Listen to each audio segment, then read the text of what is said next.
Hello friends, Sheetal live चॅनलमध्ये तुमचं सगळ्यांचं मनापासून मी स्वागत करते। तर बाहेर इतका जोरात पाऊस चालू आहे, तर चला मग म्हटलं गरमागरम पिठलं आणि भाकर करूया आणि त्याच्यासोबत मस्तपैकी ठेचा।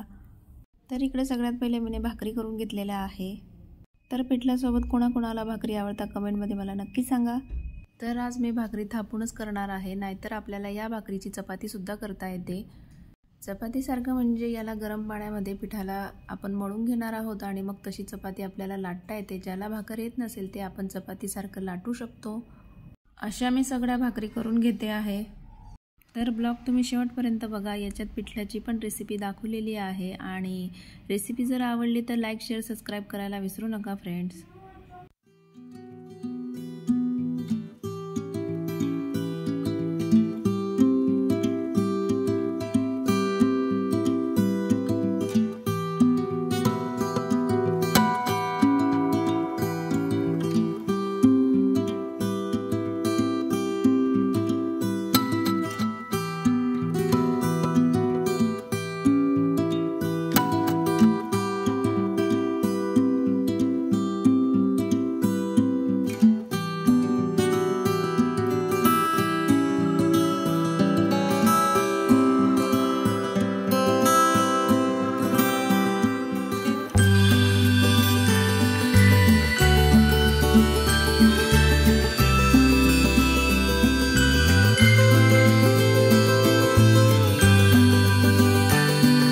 माझ्या सगळ्या भाकरी झालेल्या आहेत।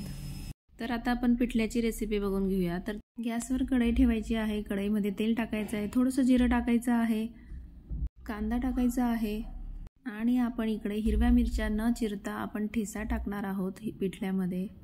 तर मस्तपैकी असं परतवून घ्यायचं आहे। तर असं नक्की पिठलं तयार करून बघा, खूप छान लागतं। तर कोणाकोणाला पिठलं आणि भाकरी आवडते कमेंटमध्ये मला नक्की सांगा। तर इकडे चांगलं परतवून घेतलेलं आहे आणि आपण बेसन पिठाचं मिश्रण केलेलं होतं ते आपण त्याच्यात टाकणार आहोत आणि ते मिश्रण घट्ट होऊस तर आपल्याला थोडंसं हलवायचं आहे आणि नंतर चवीनुसार मीठ टाकायचं आहे।